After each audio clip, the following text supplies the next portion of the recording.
What if I told you this tiny robot acts alive? Meet the CYBUG Scarab, a beam robotic kit that's part machine, part synthetic bug. It is designed by Craig at GCM Education. This analog robot hunts or flees slide like a living creature, with modes to toggle between predator aggression and chill herbivore vibes. We're talking bilateral symmetry, insect anatomy, and legit biological behaviors. I'll build with circuits. In this video, I'll solder, test, and see this 4 more component kit really captures that creepy cool robotic ecosystem magic. Ready to geek out? Let's go! Hey, don't forget to like, share, and subscribe to my channel. Thank you. Mwah. Today, we're building this really cool biomech robot kit called CYBUG Scarab Artificial Lifeform, which I thought was really interesting because it uses beam technology architecture, which is inspired on life forms. So all life forms are analog. This uses analog circuits to create really complex behavior. Now, this was created by gcemeducation.com, and Craig make this kit really detailed with about 40 parts. So I just can't wait to see what this little guy is gonna do. So let's get started. Okay, we're starting with a 50K potentiometer. We're gonna insert this on R1, and whoops, we did it backwards. Let's move it back to the right direction and put it in. Once we do that, we're going to flare the cable so it adjusts correctly. And then we're going to solder this. I like 380 Celsius because it allows for the soldering component to melt really, really nice. And here is a chart showing you what's the ideal when you solder something. It needs to look like a little volcano. So let's go ahead and do our first joint here. I'm going to heat up the location, and then I'm going to press the soldering component into the hole. And as you can see, it's melting, but do not worry, do not fret, do not overthink. You can always melt that little dot again, or even remove excess like I just did. So don't worry about it. This is like assuming, so you can see that here I'm making a little volcano. That's how it's supposed to be looking like. You don't like a little pancake. That means it's little solder. You don't want a little ball because then it looks like it's too much solder. So there you go. Da-da-da-da-da. Next, you're going to be doing this process all the time.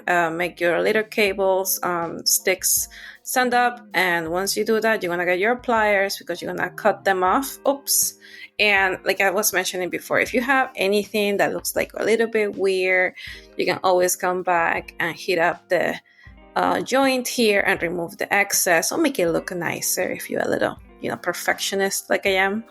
I must admit this took me a while because I really wanted all my little joints beautiful like little volcanoes, as you can see here. Okay, we're gonna cut those bad boys off. Here we go. Snap, snap, snap. Pop. There you go. Make sure you remove the little bumps here because you might bump your finger into it and it's painful. Okay, we're going to install R3. That's a 330 ohms resistor, which is orange, brown, gold. That's the color scheme, as you can see here. And we're going to remove it from the tape. Make sure it's not in the hole like that. And we're going to flare the cables out so it's easy for it to stick in place, and then we can like solder it up here. So again, heating up to 370 this time, and we're gonna solder in place.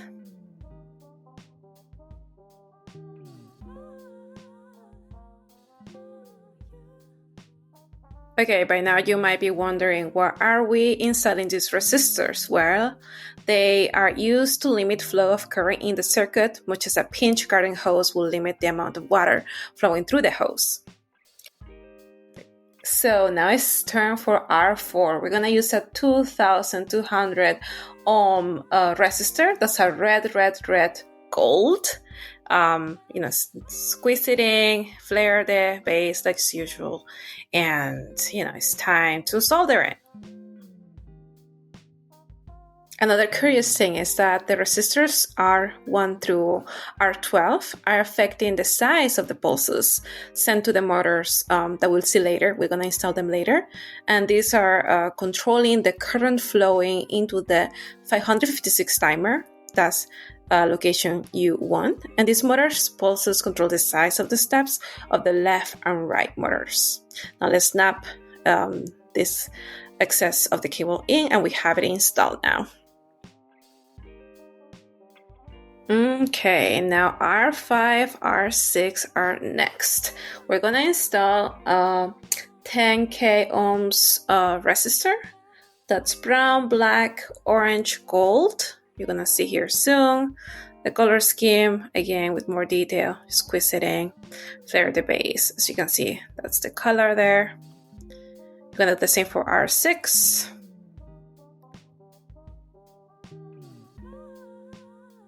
And you know the gist. We're going to repeat the same process. We're going to solder them in.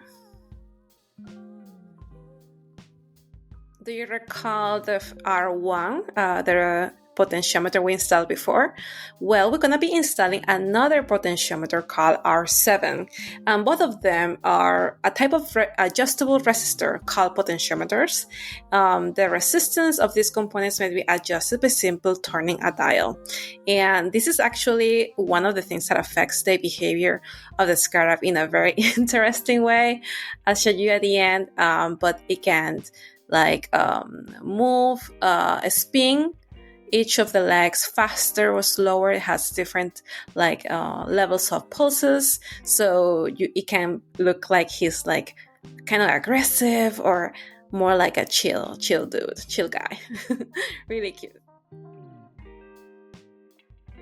Here, once again, appreciating my little volcanoes. Here is R7, the 50K potentiometer. You see the little dials? You can move that later, and it's gonna be affect the behavior in really fun ways. So now we're gonna solder in place. By the way, I have tried several robot kits in the past. They were too simple, too dumbed down, and Craig here has done a marvelous approach in educating. Truly, I feel like I have learned a lot with this kit. So I highly recommend, please. It is suitable even for adults. Try it out with your friends. And the next little guy is R9. That's orange, brown. 330 ohm resistor. Let's install it in. And you know what we're gonna do, right? That's right. We're gonna tuck it in bed and make sure he stays there sleeping all night. Okay, let's solder in. Now you have seen that our resistors have color bands, which are a way to identify it by color code. So the lines are read from left to right, with the gold or silver band being the rightmost band. Okay, R10, we're gonna install a 2200K ohm resistor. That's a red gold. As we finish this joint, I would love to ask you if you enjoy this type of videos or if you have ever done any robot kit like this one. Feel free to share your favorite on the comments below or any input you might have. Awesome, so here's R11, R12. We're gonna install a 10K ohms resistor. That's brown, black, orange, gold. I'm gonna do both at the same time to try to be as quick as possible. And you know the gist. We hit it here, we hear it there. And yeah, that's right. More volcanoes. I actually find this process quite relaxing and helps me stay focused because I'm just popping here, burning there, just vibes, cutting here, cutting there. Feels really good. Now I gaze upon the beauty of my beautiful resistors all installed on the potentiometers and just checking it all out, how shiny the skeleton of my Scarab is. Now we're cooking. Now we're installing C2 and C6, which are our 47 microfarads electrolytic capacitors. And watch out for the polarity. You don't want that exploding on your face. And here on the board, you're going to see that it's marked also as 100 microfarads, but do not mind. This Scarab works better with the 47 electrolytic capacitors.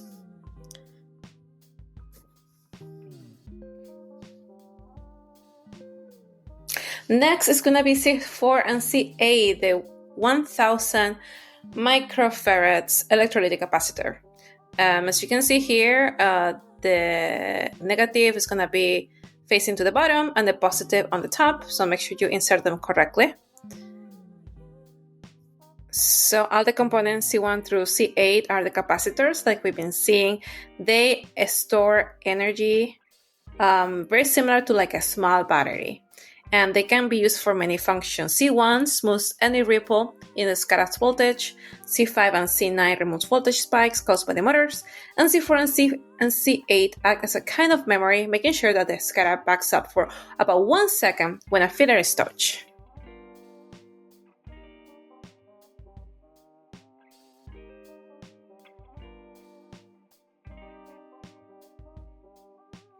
C3 and C7 is the 0.01 microfarads 103 capacitors. They're the small yellow ones. And the label 103 that you see here on the monolithic capacitor refers to 10 by 10 cubes, picofarads, or 0.01 times 10 to the power of -6 farads. That's about 0.01 microfarads. There is no polarity on this part, so don't worry about it.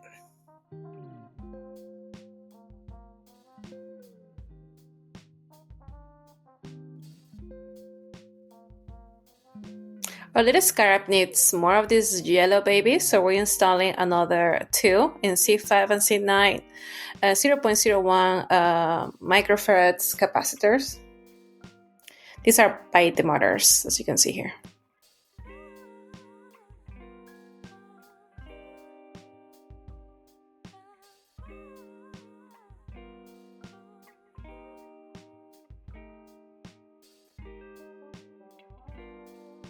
And this is how they look like when installed. They're cute as a button. Lastly, it's time for our C1 0.01 microfarad capacitor. That's going to be near the power switch. It's another yellow baby.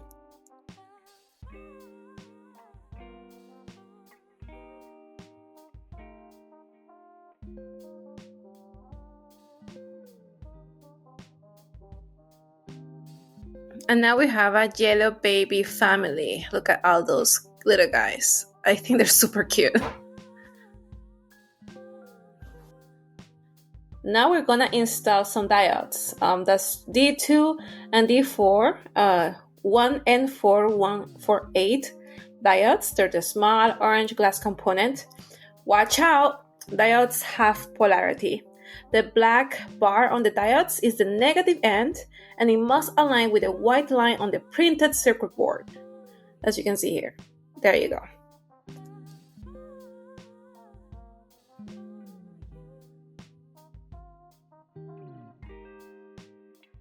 Now it's time for the little eyes. We're gonna install it on D1 and D3. These are the red LEDs. The negative side is the side with a slightly shorter lead, and the plastic base of the LED has a slight flat impression. This will line up with a flat line marking on the printed circuit board.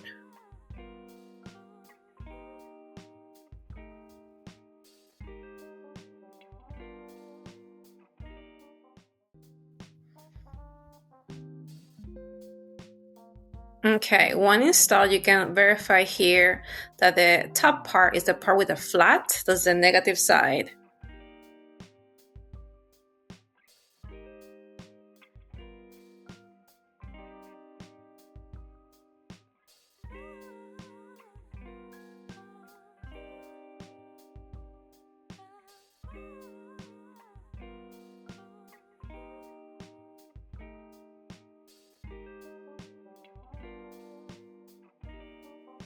Now it's time to install the sockets for the integrated circuits that we're gonna push on later. They have a tiny U at the top, like an indentation. Make sure it aligns with the circuit board like I'm doing here, and the same with the one at the bottom. And both of the chips, have a specific number of wires, so just make sure they fit. And if you have any issues soldering them on, keeping them in place, use a little masking tape to keep them fixed. Also, please do not solder the integrated circuits directly into the circuit board, because as I said, we're gonna push them on this little guy later. So just don't solder the integrated circuits, please. Please don't do that.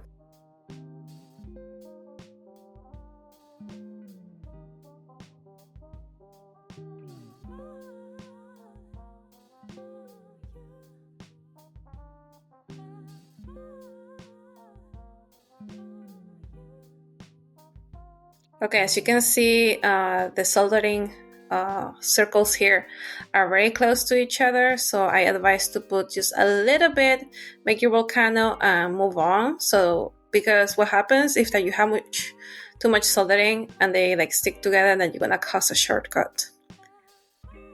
The same for the bottom.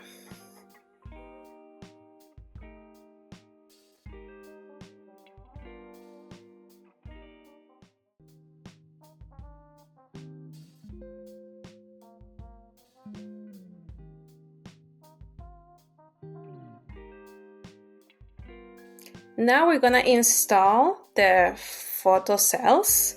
That's R2 and R8. These are resistors, which are sensitive to light. So you can think of this like the brighter the light, the lower the resistance. The CYBUG uses this part as its eye. The photocell with the brightest light causes 1/2 of the 556 timer chip to reduce the energy it sends to the motors, causing that motor to slow. So the CYBUG will turn towards that bright light. Can't wait to show you. Oh, right. On another note, make sure you install the photocells with some space at the top, because since they're the eyes, they need to be facing at the front, like I'm gonna do right now. I'm gonna bend it over because I'm looking for the light source, right? So make sure they're facing this way so it works better. Now it's time to install the transistors. That's going to be in Q1 and Q2, the 2N3804 transistors. Make sure they align to the base and the arc is aligned to the arc. And transistors may be used to turn on and off electronic current, much the same as a kitchen faucet can control the amount of water. These transistors are involved in telling the CYBUG to back up when its feelers touch an object. So now that that's done, let's solder here.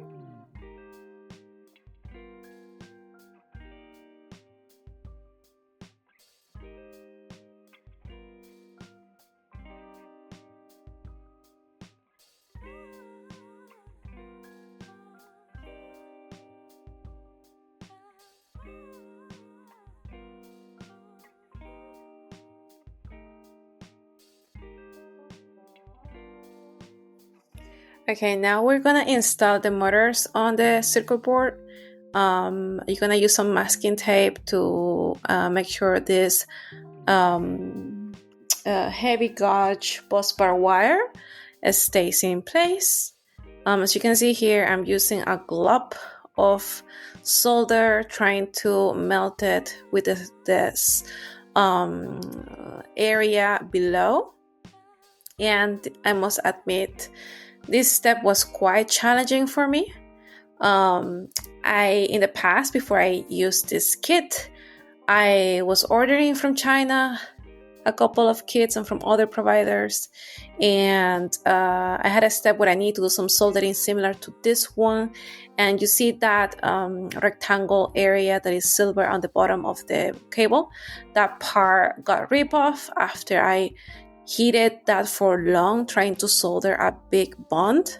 So I had quite a bad experience from the past, and I'm being overly cautious when I'm soldering this one, as you can see, I'm trying to really cover that cable with a lot of solder, making sure it's like hugged and smooth all over. So I'm taking my sweet time to achieve that. So this kit though seems to be really high quality.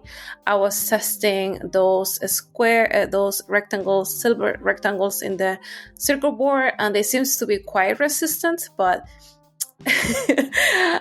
that past experience just left me with this new habit.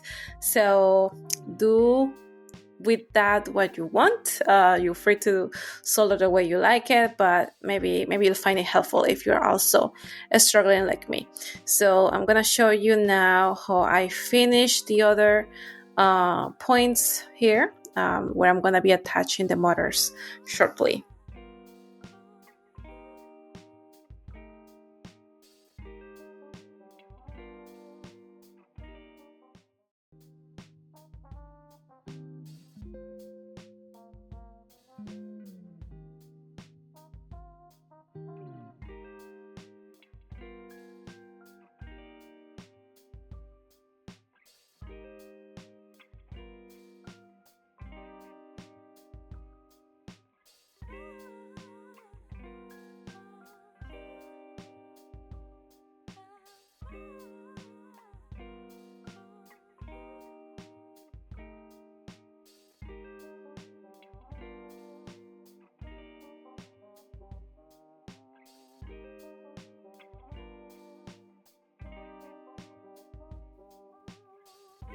Okay, here are the motors. As you can see, there's a red dot on the motor. That means that's the positive terminal, and that should be aligned with the positive circle here. So just make sure it's in the same place.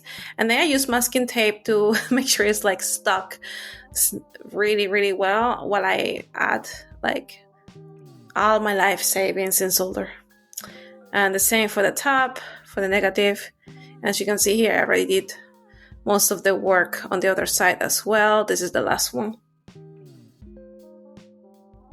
And when you're done, you're going to break the motor boards away from the Scarab's body and bend upwards at about 45-degree angle like I did here.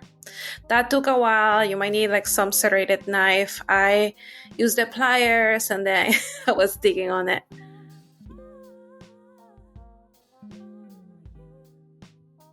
Okay, now we're gonna create two small sensor loops using the LEDs of resistors or capacitors that we used before and we cut off before. So you're gonna twist it like this with some pliers, and we're gonna solder those small loops into S3 and S2.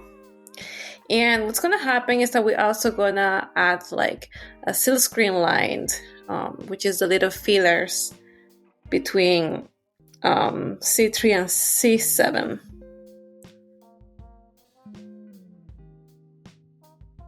So now that we're installing the fillers, the thin wire which extends to the front are connected on the circuit board to ground.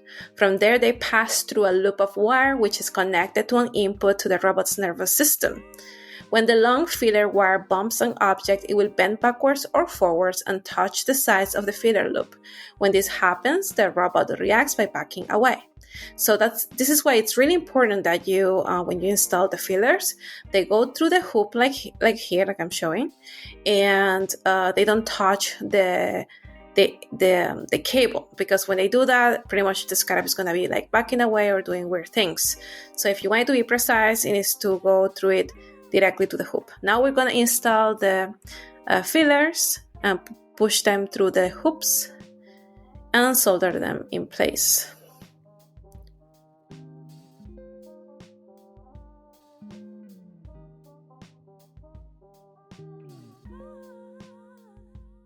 And this is a better view of what I was talking about. I'm getting that cable through the hoops and I'm gonna end rotating it so it's aiming to the right place. But you can see here I'm like touching the edges. So after finicking a while, I was able to get the fillers through the hoop without touching it, and this is the best.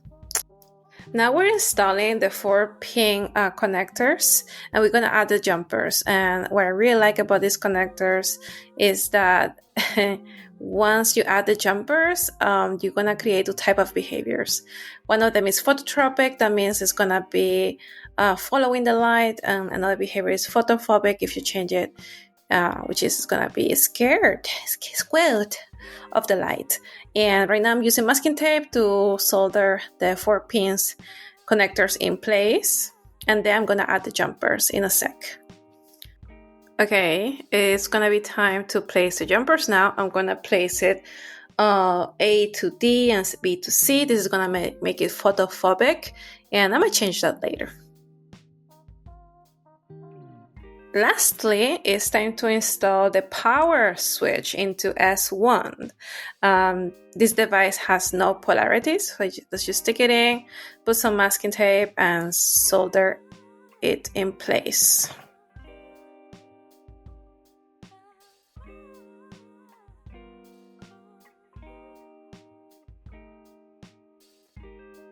So the last thing is going to be to install the female 9V battery connector on the bottom of the board, and the same for the male V9 battery connector. So I did this in a stupid way. Please don't make my mistake. You're supposed to connect that to the battery already and then masking tape it so everything is aligned in the bottom. You're gonna see shortly that I didn't do that. So you'll see in a second.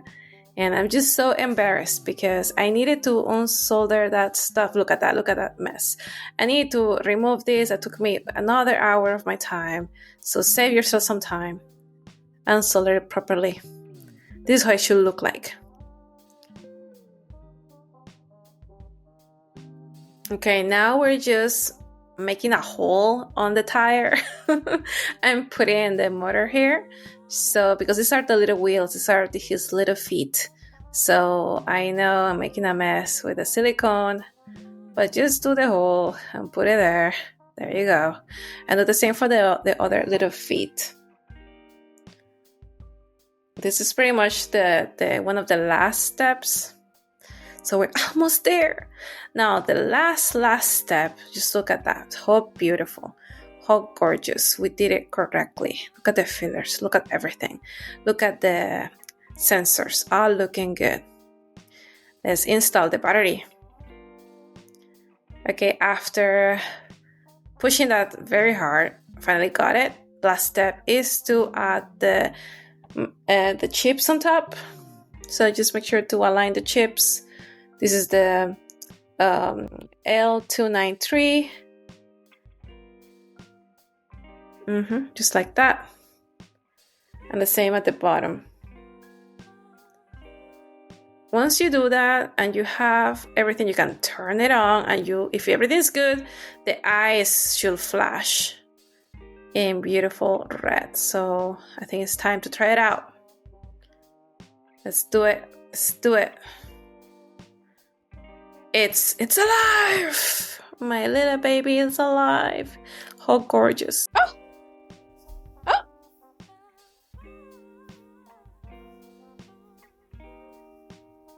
It's alive! I'm so excited.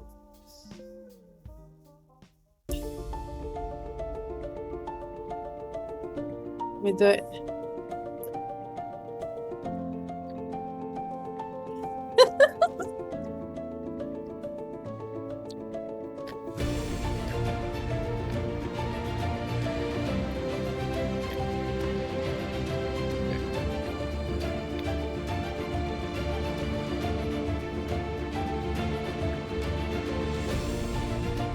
Yeah, because I made it like a phobic.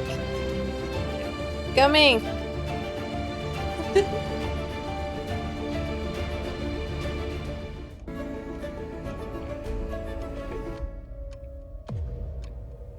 He's trying to turn. But he got stuck. It works.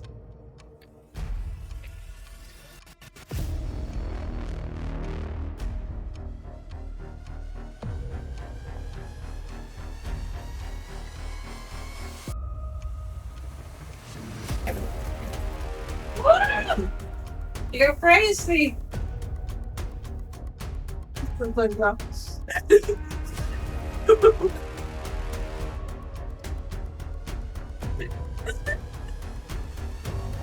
Yeah.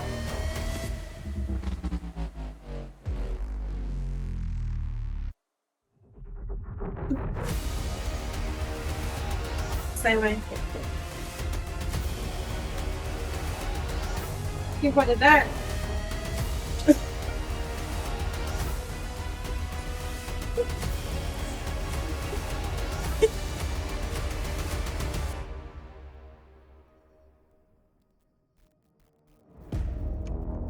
Go inside.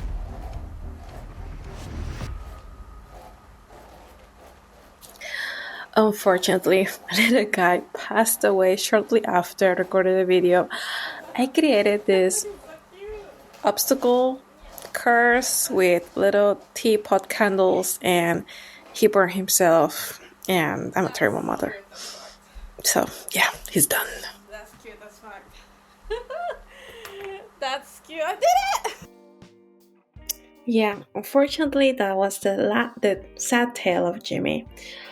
It was great. I really enjoyed this robot kit. I will highly recommend this to anybody above 8 or 12 years old, or up to the infinite number.